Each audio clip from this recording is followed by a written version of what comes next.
Hey, they say the moon landing was fake. JFK, man, they wanted him erased. Aliens and bunkers, government lies, chemtrails painting secrets in the skies. It's a co-host, dual voice or the code, digging through the chaos down every dark road. New world order, we taking names. Bigfoot's real and he knows the game. Conspiracy chaos where the truth gets wild. From pyramids to lizard kings in exile. They had it all, but we pulled a thread. So buckle up tight, it's all in your head. Conspiracy chaos where the truth gets wild. From pyramids to lizard kings in exile. They had it all, but we pulled a thread. So buckle up tight, it's all in your head.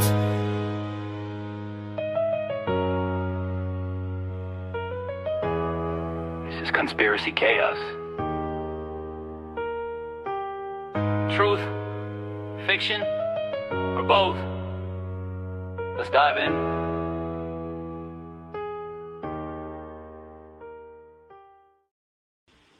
Let's go. We're back with another episode of Conspiracy Chaos. My name is RGB. Joining me as always, my co-host. We got Area 51 Anthony and Florida Mike. What's happening, fellas? What is going on around? What's going on? A little heavy spraying going on down here. Yeah, of course, the Florida skies. But we got a good one tonight, boys. We got a good one. We got our guy Dylan from Conspiracy Social Club jumping on. Dylan, man, appreciate you taking the time. Hey, what's going on, guys? Just a massive garbage truck driving past me right now. I'm sorry I'm not in a quieter place, but it's lovely to be here with you. No, man, we appreciate you big time. It's super cool to get a chance to chop it up. As I was saying before, been listening to Social Club since the jump.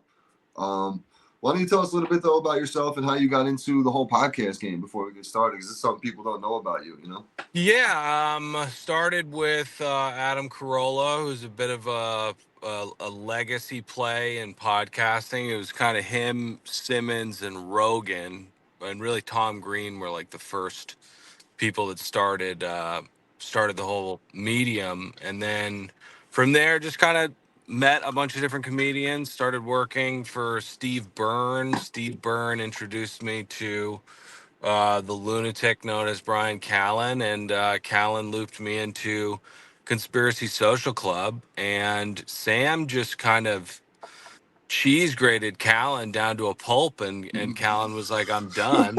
And I guess we decided for some reason to let me sit in his spot, and it's been going okay since. So yeah, that's how we got to this iteration of Conspiracy Social Club. You are not kidding with the cheese grater comment, man. Sam used to beat him down all the time. And, like, Callen would try so hard. And it would just, like, his arguments just weren't, like, he would have done terrible in world debates against, especially someone like Sam. The trick to debating Sam is to understand that you're not debating with someone who's interested in debating. You're just, it's like debating with the Joker. You have to kind of throw out any hope of him coming to your side, and I guess you just have to distill it down and call him a moron and say I love you and move on. You know, that's all you can really do. But I think Callen would really try to drive home the his points, and Sam is he's like Bruce Lee of, I don't know, he just swats shit away. I still haven't figured it out. Yeah. He's a Jedi. Yeah, but you're quick with it too on your end with your comments and your comic relief to the situations. So it kind of counteracts a lot of his shit too. So you guys are good back and forth, man. Yeah, I appreciate you saying that. No, and I love him. Sam is, there are a lot of, I guess I'll just say dicks in the entertainment industry and in comedy. It's very competitive, and people are kind of wrapped up in themselves. And Sam is one of the most generous, kind-hearted people. At the end of the day, if we disagree on stuff, if things get heated, I know that he's a super sweet guy. When we had our daughter, I just wasn't sleeping at all, and Sam said, how much is a night nurse? I was like, don't worry about it. And he was just like, tell me how much a night nurse is. And I was like, it's like $400, $500 a night. And he sent me like $2,000 and was just Wow. like, Shit. That's I guess awesome. shouldn't be talking about numbers, but he was like, just get a night nurse for a couple of nights. It'll help. And, he's a sweetheart. That's awesome, That's man. That's awesome. really Good, great to good hear. people, man. And you know what? It's good you even say that because that's the type of shit that people don't know about. Like, I mean, Sam's a celebrity. Everybody knows who Triple E is. I mean, that's the good shit that people don't talk about. He doesn't get recognition, but he's also not looking for it. You know what I mean? Like, No, he's no, he's at definitely all. not looking for it. But Sam's always been that guy, and people who know Sam know that. Sam just doesn't broadcast it. He'd rather talk about, the children getting their blood drained in the basement of the Vatican. But his naughty shows and his shows at the store have always been the highest paying. He really takes care of people, and he's just he's a really really good human being. Yeah, for sure, for sure. Now you got your boy. What do you call him? Ryan. Dark Smith. Dark Smith working on the show with you now, taking over the producer Yeah. role once you jumped into the co-hosting role. Yes. Dark Smith is.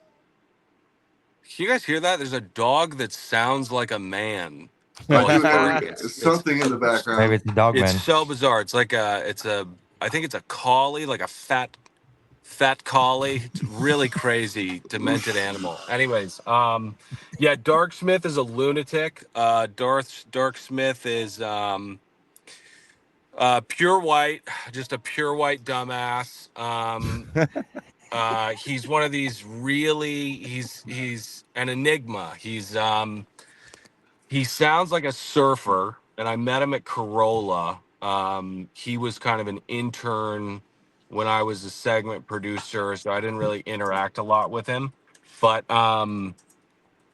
yeah, kind of knew him from that period. Didn't talk to him a lot, but we needed a producer, so I hit him up. And he's a Bay Area kid who sounds like he's from Venice, who knows sports encyclopedically, but also knows like everything about Japanese cinema. He's such a bizarre character, and he's integral to the show. He's a little bit of a coward when it comes to the gavel, but Yeah, what can we yeah, do? yeah. That was one thing when you were doing the producing. You had no problem swaying one way or the other. But it's Yeah. it's funny though because when you were in that chair, you a lot of times I did notice that most of the time you were siding Sam's side over Callan, but obviously some of Callan's arguments were just so outlandish. Yeah, I think Callan is he's pretty old school. His father was definitely in the CIA. So he comes from I kid. He was in international banking. But Callan is a really really smart dude who has a lot of firsthand experience. When people talk about the Middle East and all this shit, Callan's been to so many places. He has kind of tangible life experiences in Asia and in Africa and in the Middle East and in Europe, and he's just been to a lot of places. He's also kind of like a thespian. He's like a black box improv theater player, but he's one of the most talented stand-ups I've ever seen in my life. When you see Yeah, him live, it is nuts how unbelievably talented he is. Because Fighter and the Kid, he's kind of there to get shit on by D'Elia and Sasso in the heyday, but when he's on stage, there's no one in the world that's funnier than him. right, right. I got a chance to see him when all that shit was going on, and he was just getting back on the road. Because he was hitting smaller markets like us in the Albany area of Yeah. upstate New York, and it was great because like we don't get a chance to see him. Like if I go to see Sam or something, I got to drive 2 hours. Like he came up with Howie up to the Saratoga area once, but like it's usually a 2 hour drive for us to go see a decent comedian up here, unless they come. I mean, we'll get the regulars who go to your funny bone, but not the guys you want to see, which sucks. Oh, yeah. So it's cool to see, get a chance to see him show up in the smaller markets, but we get like we got to go 2 hours to get anything. Otherwise, we get your typical comics who come to the Funny Bone, not the guys that we're fans of in podcasts. So it's like to go see Sam. He came up here to Saratoga with Howie when Howie filmed his special. So I got a chance to see those guys. I went out to Buffalo. First time I seen Sam post COVID. That's a 4.5 hour drive for me. Like, Jesus. we took the ride because we wanted to get out of the house, being trapped for 4 years, 2 years or whatever, and then just to do something. So, I mean, it's dope, man, for us to get a chance to see these guys come out to the East Coast, but especially, yeah, because everybody knows these dudes as podcasters, but what they are first and foremost and the longest are stand-ups. And if you think they're good on podcasts, you should see them on stage. It's a completely different thing. Yep. And Sam, the cool thing about Sam is he's old school. Like, he's I old would school say, dick joke comic. Like, he's not worried about any of the bullshit. He goes up there and drops an N-bomb, dude. Like, and his pronoun joke. Like, he is fearless. Like, that's... Yes, he definitely is. And that's the thing about Sam. Would he be? Would he have more money if he played by the rules? Yeah, but he has zero interest in playing by the rules. So that's raw. him. That's I love it. So how do you handle it when Sam goes like full speed off into an idea and you can't stop him? It's tough. Sometimes it gets heated. I'm Jewish and pretty critical of Israel, but there's this thing in the conspiracy world where Sam ties, I mean, almost every single fucking thing in the world back to Israel.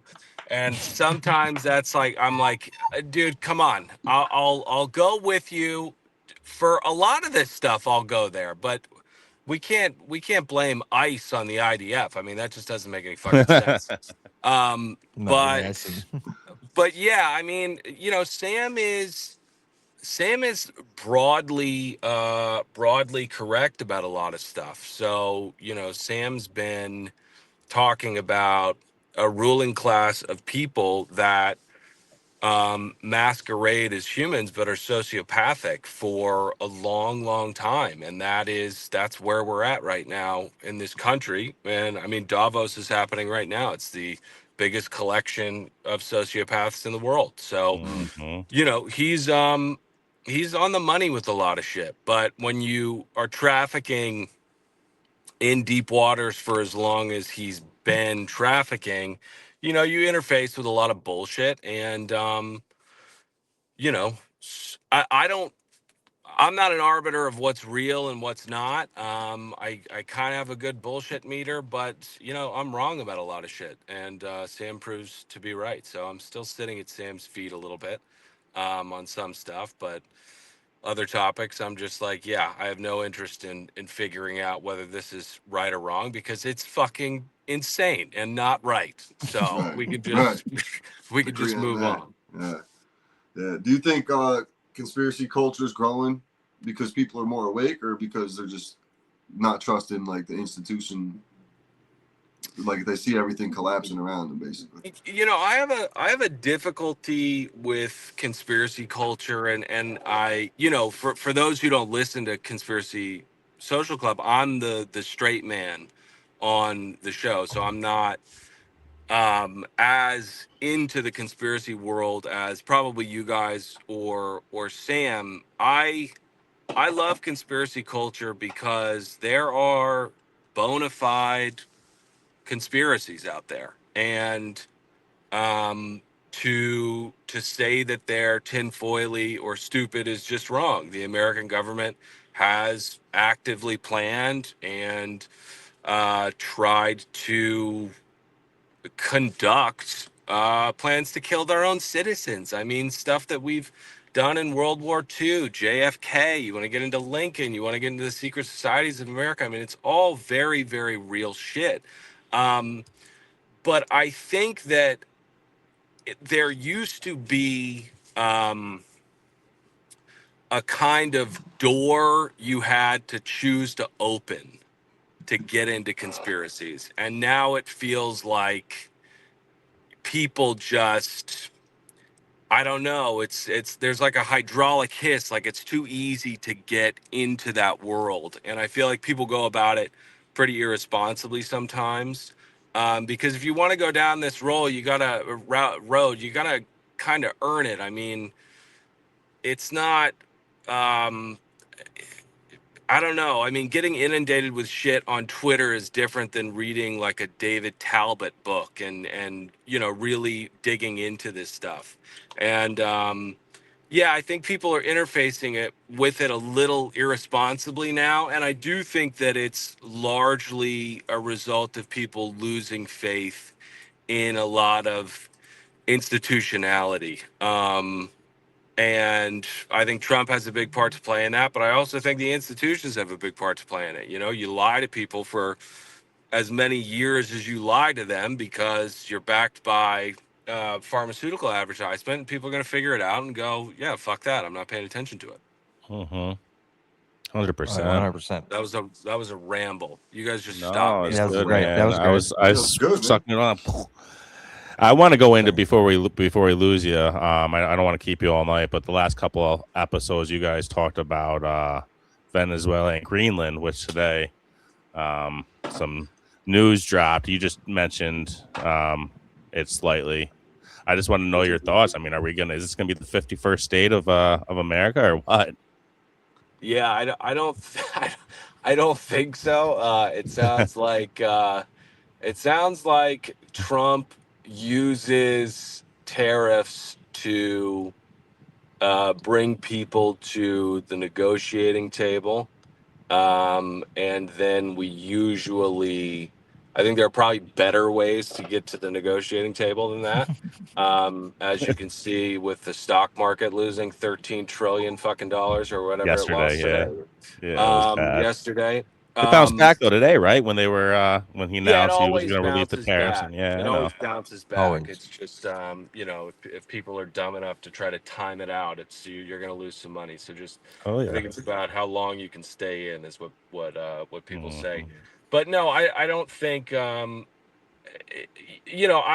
not a big fan of Trump. I despise Trump, but I think that something like a Venezuela makes geopolitical sense to America's interests. I just wish if we did stuff like that, it would benefit the people of this country and not the oil executives that were Pocketbooks. sat around that round table.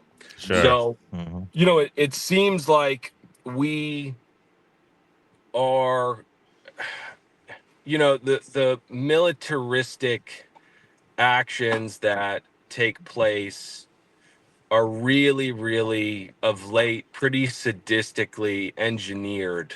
I mean, if you think about the boon that Dick Cheney got during the aughts, I mean that's a man who was complicit in sending thousands and thousands and thousands of American sons and daughters to go die, not to mention the millions of innocent people in those countries, so that his ilk could make billions and billions of dollars. And not that there's a war that's ever justified, but it seems like we do this stuff to benefit a few. And if I think that everyone in America is really just crying out for true populism. So no, I don't think that he's taking Greenland for security purposes. It doesn't make any sense. I think that a lot of this shit,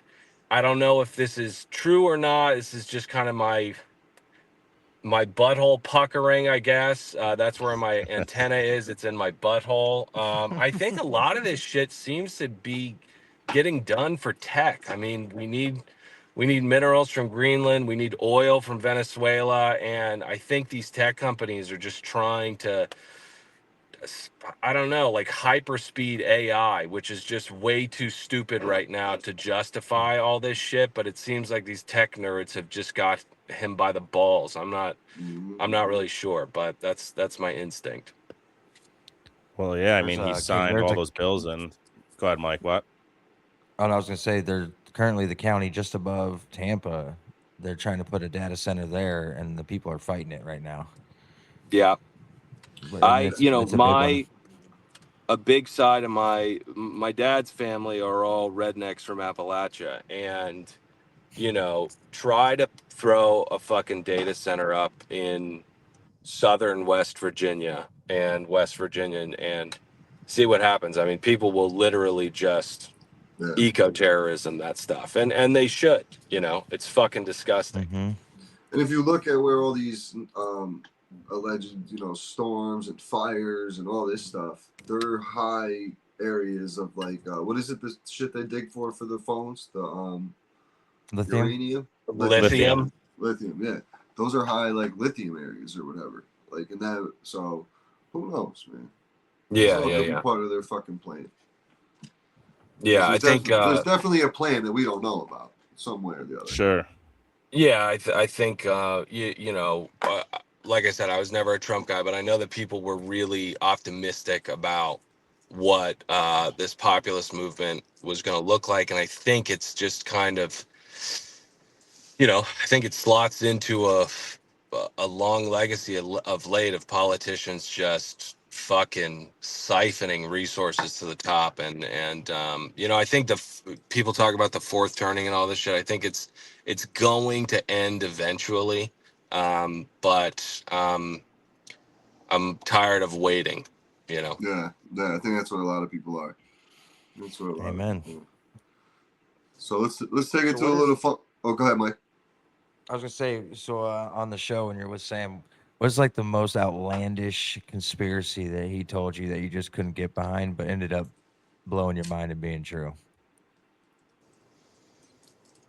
I think I was with Callan in the boat that the modern art movement of the 70s was born of its own accord. People like Jackson Pollock. It didn't even enter my field of view that the CIA could be funneling money to art. And Sam has always said that this shit is financed by the American government. And I don't know if saying that is the silver bullet, right? But it's odd that when you dig into it, a lot of these cultural and artistic movements have some kind of funding. Now, I don't know, the why is confusing to me because it seems like such a broad initiative to fund certain kinds of art. I don't know what the playbook is. Usually when you route something out, it's going to be a touchdown here. I don't really get why there would be clandestine funding of quote unquote independent artists, but it's happening and it has happened in the past. And I thought that was absolute bullshit. And Sam was 100% right about that. I was pretty blown away by that. I'm gonna have to look into that, man. That's pretty wild. Oh yeah. That's how they It's launder I'm new. money, nuts. right? I'm Through art? very.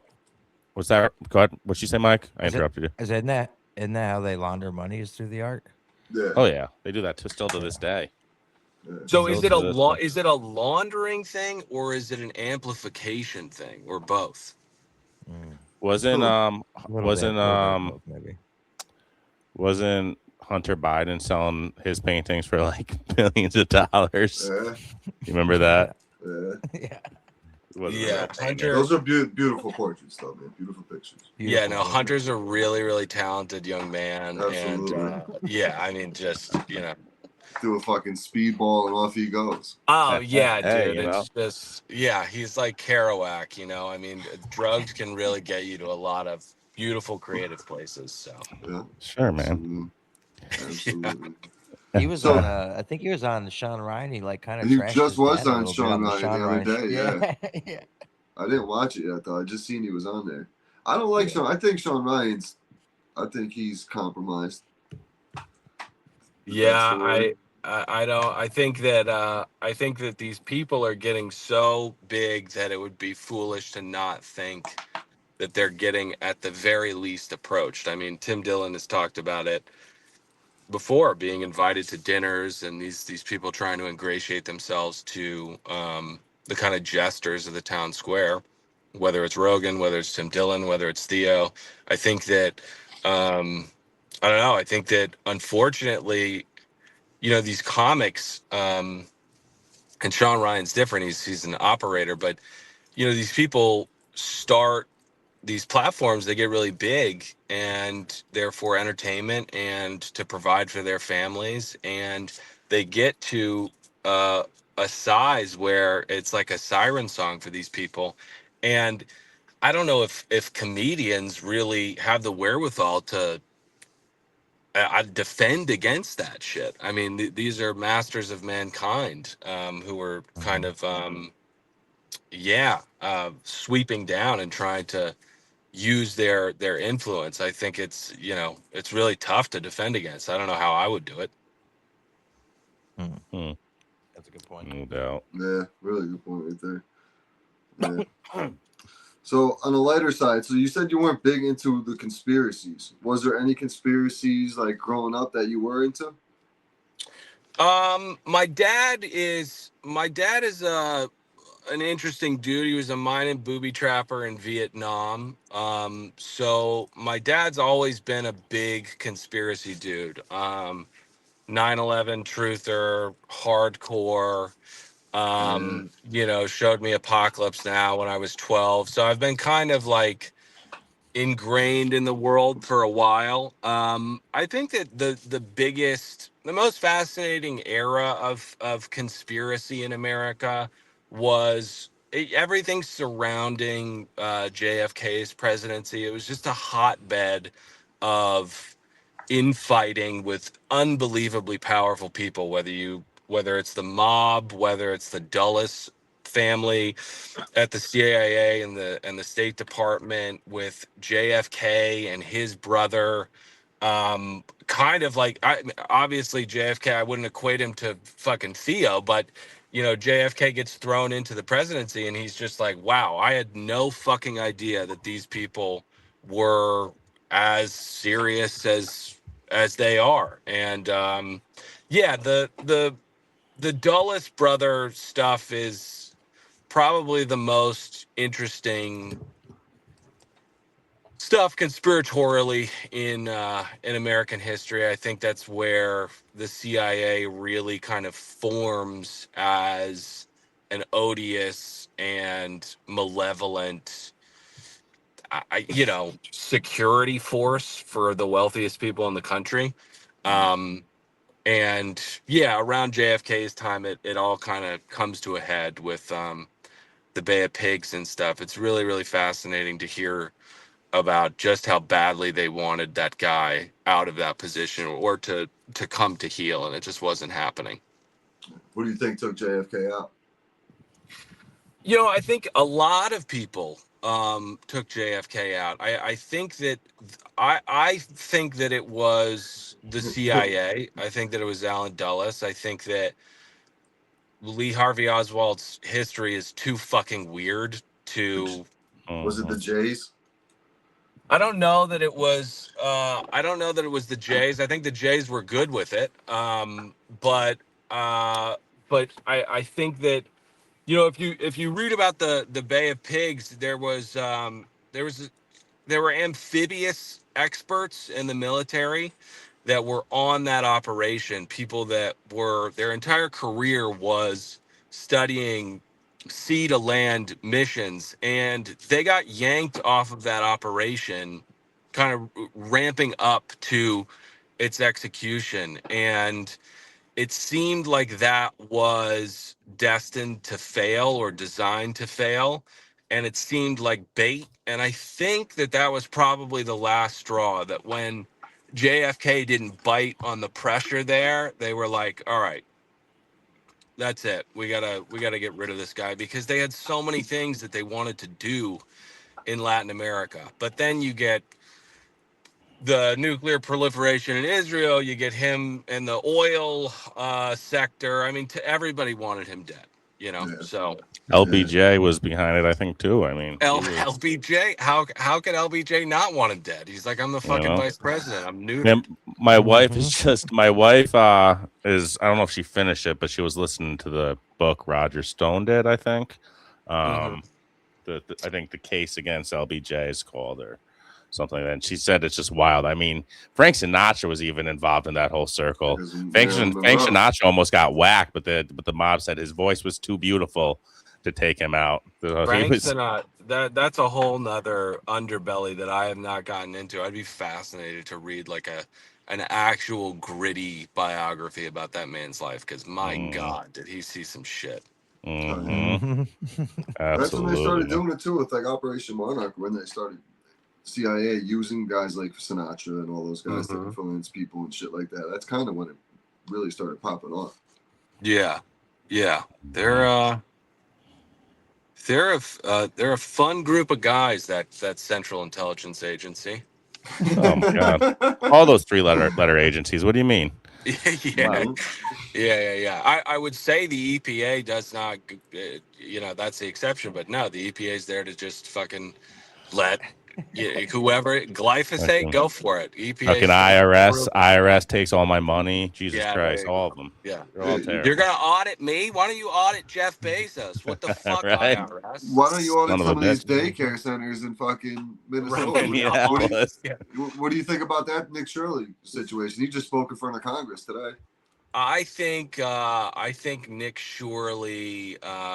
We just did a Patreon episode on the whole thing.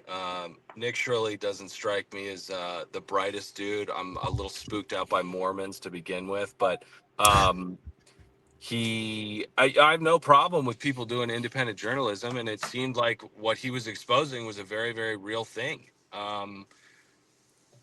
But yeah, I mean, it's really. I mean, do you guys think that he was compromised in any way? Because it seems like he went in there, did this report, and then it kind of was the catalyst for the fucking Kent State and Minneapolis. Mm-hmm. Yeah, Um, that's I funny. We got a mean, guest coming on to talk about Kent State in a couple weeks. Yeah. no, I mean, I almost think the whole thing going on in Minneapolis is just a distraction from like the whole Venezuela thing and what's really happening with throughout the world. But I don't know.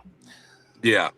I, I I mean, just want I just want to I want our government to just be quieter. Just fucking it's supposed to be boring. Just do your job and let us pay attention to, I don't know, the 49ers and the Rams and church and our family, you know?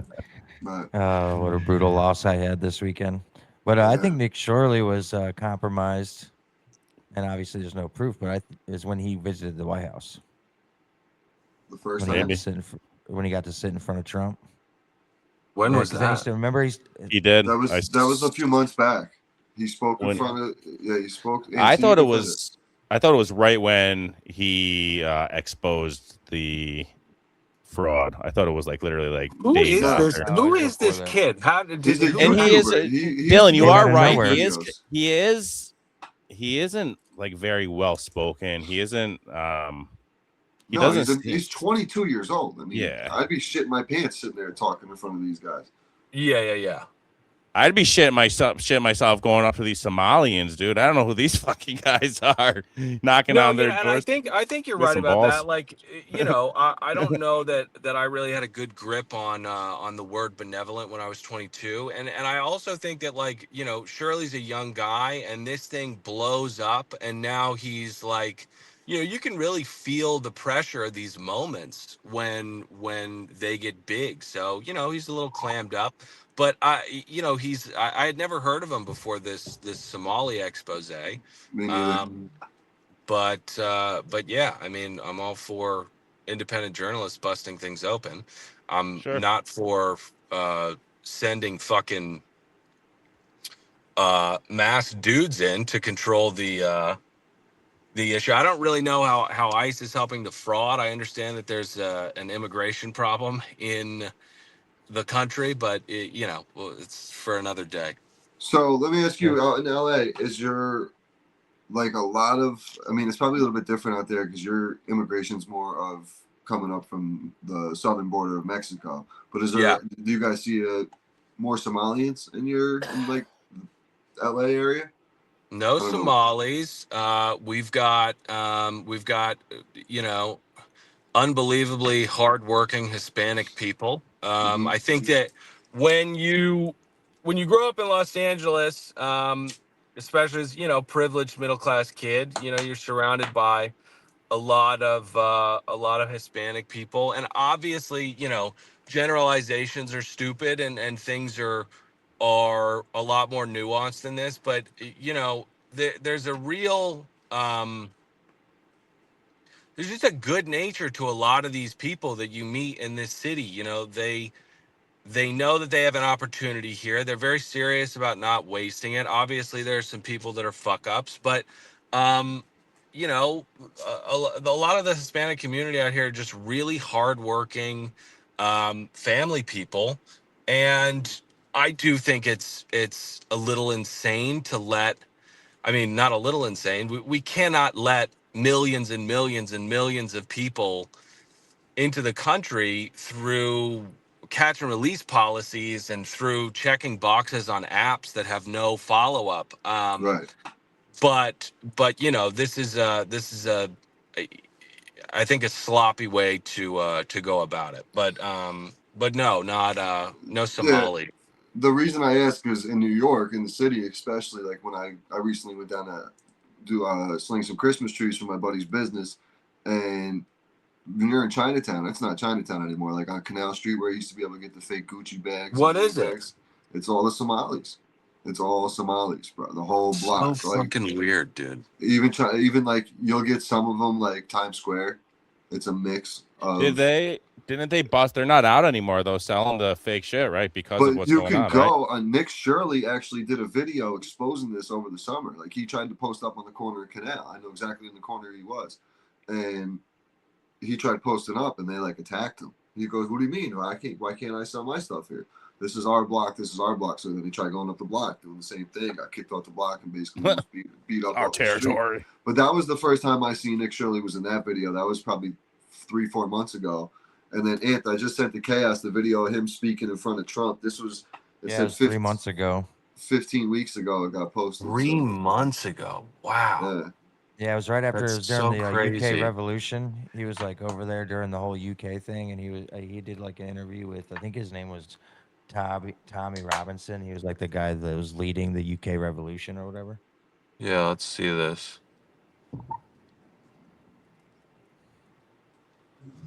Yeah, my name's Nick Shirley. I'm 23 years old. I'm a 100% independent YouTube journalist. And over the past year or so, I've been able to go to 15 countries. I've hung out with people in the gangs of Brazil, in the favelas, in the prisons of Secot. But yet the most dangerous places I have been here in the United States, unfortunately. And I've had the opportunity to show people about the protest Antifa here in the United States, and there's nothing organic about what they are doing here in the United States. I've watched people be bussed in from states. I've watched the same lady at a protest in Atlanta be bused to the protest in DC and then in New York City. There's nothing that is honest about what they are doing. And they have signs. I've seen the same signs here in DC and in London as well. It's a big organization and corporation that they're running. And people may wonder, like, what's the threat to us as Americans if we go? Well, you'll be labeled as a fascist, you'll be labeled as a Nazi, and they'll wish death upon you. They'll wish death upon me.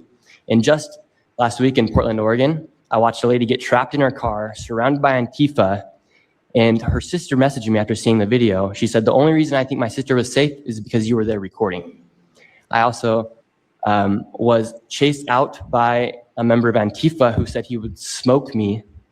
And next thing he knew, a DHS sniper had lasers on his chest. If he was not there, who knows what would have happened that day. These people are very dangerous, and people wonder how they're able to do it. It's the reason is because these cities are not enforcing the law. And why should these people be worried if the law is I don't know. being enforced? I get a little leery of Nick Shirley seems pretty well funded, whether it's from clandestine sources or I think his family's pretty well off. I mean, you look at that Yeah. room that they did that Callahan interview in. I mean, I don't know. It's But, It's like, a little weird. it is weird. Like, how's a young kid blow up out of the middle of nowhere and talks about how he's like, oh, I've been in Brazilian gangs, I've been in these riots, this protest, that protest, and you're just so huge all of a sudden. It just doesn't make any sense. Yeah, it's a little bit odd. And listen, Antifa sucks. Somali fraud sucks. But I do like. I always get back to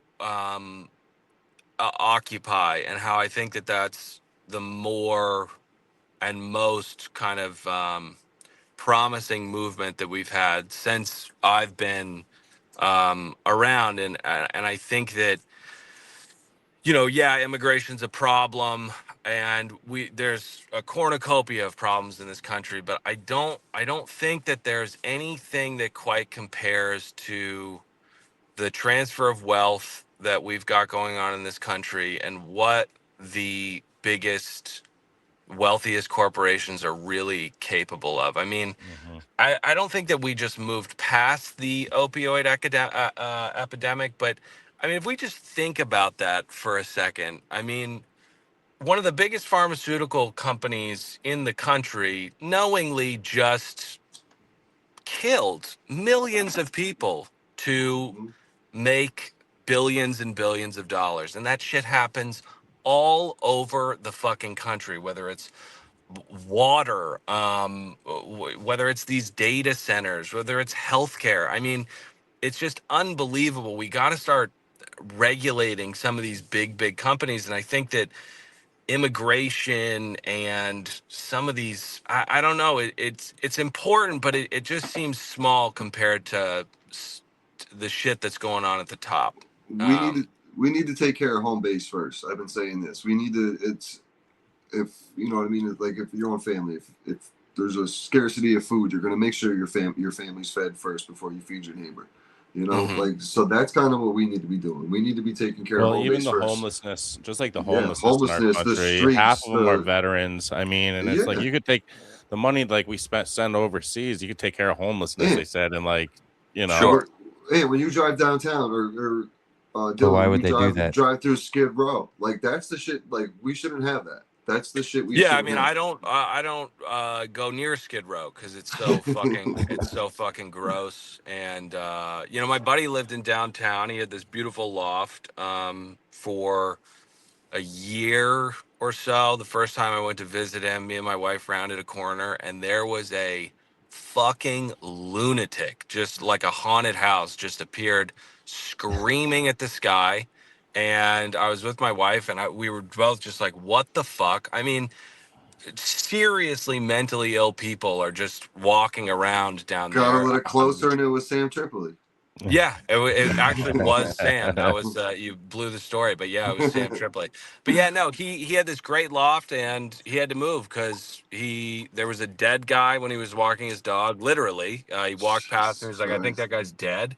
He came back and there was an ambulance. He saw people just openly fucking shitting in the streets, just having his morning coffee. And the homeless problem is a serious fucking problem in this city, but it's like anything else, there are these massive initiatives that are supposed to help this stuff. And the only thing that happens is Bass and Newsom and their richest friends siphon fucking money off of it and yep, nothing gets done. both So, sides of the table, man. Just money goes into their back That was pockets and it doesn't go out to us. It's yeah. just fucking That's yeah. terrible. another thing Shirley said was the That's the California is plan. probably worse than Minnesota with the fraud because Oh my. they're building the tunnels they got nothing to show for. Then you got the homelessness. California, Minnesota fraud is adorable compared to California. We're Adorable. a top 10 economy in the world, just this state Uh, alone, and it's run by Gavin Newsom. And Mm. so, he you know, I, listen. He's a top 10 podcast now or something, isn't he? He's killing. I heard with the podcast. I yeah, don't he's know. doing He's fantastic. Pelosi's nephew. Yeah, I'm so fucking happy for him. Listen, I'm a Democrat, I'm a liberal, but yeah, Gavin Newsom. If you've lived in San Francisco or the state, you know, I think that people in this state are democratic, so we're good with paying taxes. I'm fine with paying taxes if it is going to benefit people But that's not what's happening in this state. So it's hard to argue for a strong government that utilizes our tax dollars when we just don't fucking have. Yep. So Bingo. Boom. It's sick, man. Boom, boom, boom. Well, Dylan, man, I don't want to keep you too long, bro. This was an awesome episode, dude. We truly appreciate your time. Yeah, very much so. Absolutely, this bro. was dope, bro. Thank you so much, man. Big Guys, fan of honor. the show. Thank you. Good luck on the golf course. Yeah, man. Yeah, man. Do you Definitely. golf? Do you play at all? Or do you fuck around? You said you kind of like Yeah, I mean, pre-recording. We kind of spoke a little of it. I had a kid, so that's I'm golfing once every, I don't know, 2 or 3 months now. But golf play is dead. Koreans have taken over Wilson Harding. You can't get 2 times. Absolutely insane. And the golf out here is just, after COVID, it was the only thing that anybody could do. And when you play golf, you fall in love with it. And there's just too many fucking people playing it now. So Yeah. your rounds are 4.5 to 5 hours, and it's not. I don't play golf for 5 hours. It's too fucking long. Yeah, I heard California really is having that problem out there with the tee times, and they book up so fast. People were buying. Those dudes got arrested. Yeah, they were buying up the tee times and then reselling the tee times. Telling you, are a lovely. When it comes to golf, there's something crazy and seedy going on out here. I don't know how they do it, but everything goes to. It's just nuts. I don't understand how they're doing it. I just want to be invited in, but I'm white guys. The Asians, man. The Asians took over the game on you. That's what happened. They started booking all the tee times, and then the senior people were getting all the times. Their Locked mouth, it there. golf bags, and outfits are. Yeah. But anyways, guys, thank you for having me. Dylan, why don't you let the listeners know Thank where you they can so much. find you guys? Yeah, check out Conspiracy Social Club, aka Deep Waters, on YouTube. Follow us everywhere. You can follow me at Dylan Pete Wren. Also have a show called Bad TV if you're into shitty reality television. But yeah, Okay. I think conspiracy fans will like Conspiracy Social Club. But don't go listen to us if it means turning this off. Stick with this one. No, My man. man. Go Oh, check them I like both that. out, Thank man. you. Appreciate that, brother. Appreciate you. Awesome, man. Have a good whatever day it is. I'll talk to you guys soon. Thanks for having me. Absolutely. Hey, Appreciate Thank you, absolutely. you. boss. Thanks, Dylan. Thanks, man. Appreciate All right, it. man. We're going to take a quick break and recap the episode.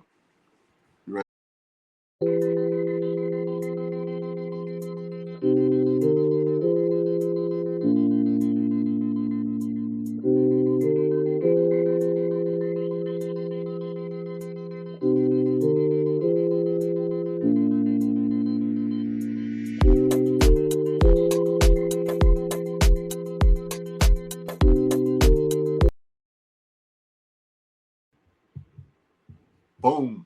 Back at it, boys. We did it again. That was a Boom. fun episode, man. Dylan's funny as shit. Super cool. Really appreciate him jumping on and taking the time. I know he's super busy. He's got a little one and shit. So real fun to get a chance to chop it up with him. Hope you guys enjoyed the episode as much as I did, because I'm technically I'm a big fan of that podcast and been listening a long time. So that was super cool for me. Awesome. Awesome to get a superstar from the fucking conspiracy world. You know what I mean? I mean, yeah, dude, that's one of the top dogs, man. Like, we've had some banger guests on here, dude. Like, if you guys really consider what we've done so far in just about a year, we're just under a year of podcasting, doing the Conspiracy Chaos here. We've had on some bangers, dude. Paranoid American, Donut, Human Vibrations, Dr. Ramsey. I mean, the list goes on and on and on. Alien Carvings from Red Pill Yogi. Like, we've had some awesome guests on here, Dylan, Wren, and we're really just getting rolling, dude. We're just getting rolling. So we're gonna keep it coming, man. We got Prometheus Lens coming up. We got Treble coming up. We got some bangers coming up, man. Treble's gonna be a fun one. Looking Treble's forward to gonna be that. a good one, man. I want him to talk about his tree theory. He's doing a book and shit on. So that's gonna be a fun one. The story we just had on with Matt Lane and the Fountain of Youth with Christine Gilberti. Yeah, free Mr. Gilberto. Yeah, that shit's crazy. I've been checking out the page and listening to the videos, and he's constantly posting. She's constantly posting like phone calls from prison and shit. Mm-hmm. We're gonna go down there. We're gonna go down there when you guys are down here. We're gonna go say hi. I just want the water, bro. Yeah, I want to try that out for sure, bro. For sure. I just want to We're not say, gonna go say hi and not say hi. Yeah, right. Try the water. no, I just want to say I really appreciate Dylan though for coming on, man, and taking the time. That was really awesome. That was dope. Didn't have to do that. We say this day in and day out. The conspiracy world are far more cool and they vibe with us. I feel like more than the golf country club peoples. You know, when we ask them to come on, it's like they're not all like Dylan, the golfers, that's for sure. You know, and we're conspiracy people. They're like, yeah, sure, I'll come on. What's up? And they have fun with it, man. Everyone that comes on, they seem like they have fun. So thank you, Dylan, for giving us nobody's a shot and chopping it up with us, man. Dude, that was super dope. A lot of fun. Hopefully he gets the word up the ladder to his co-host and we can make that happen as well. I mean, that wasn't my intention at all. I was really wanting to talk to Dylan as well. So that's just the fanboy and you talking now. No, but I'll even get on Darksmith, bro. Darksmith's not really. It's one of Dylan's homies, and they always bust chops on there. And it's funny, poor Darksmith Ryan, the producer, gets stuck, and Sam will be trying to get him to agree with him, but I think he really agrees with Dylan, but he doesn't want to say nothing because it's his friend and shit. So I gotta check that out. It's super funny. Happens quite a bit lately, but yeah, man, that was a lot of fun. We got a little insight on Sam behind the scenes. We got a little insight on just Dylan and where he got his background working with Corolla. I mean, Corolla is one of the big dogs forever. Well, he did Loveline, right, with Dr. Joe? I think so. Is that Corolla? Yeah, Corolla did Loveline with Dr. Joe. Yeah. So I know we all watched that growing up. Had some babies on there. But then he did, was he with Kimmel? Yeah, it was Kimmel and Corolla, wasn't it? That was the Man Show, yeah. Yeah, that's another one. With the girls on the trampolines. Come on, man. Oh, my God. You're throwing it way back. Way back. Throwing it way back. Dog, we're in our 40s, dog. That's the shit we lived through. Right. Do you remember the Man Show? The Man Show episode where they went? Oh, my God. That was our P-Hub back in the day, bro. We didn't have access to the palm of our hands, dog. Do you remember the episode, real quick, before we close out, the Man Show with when Corolla and Kimmel went to Snoop Dogg's house?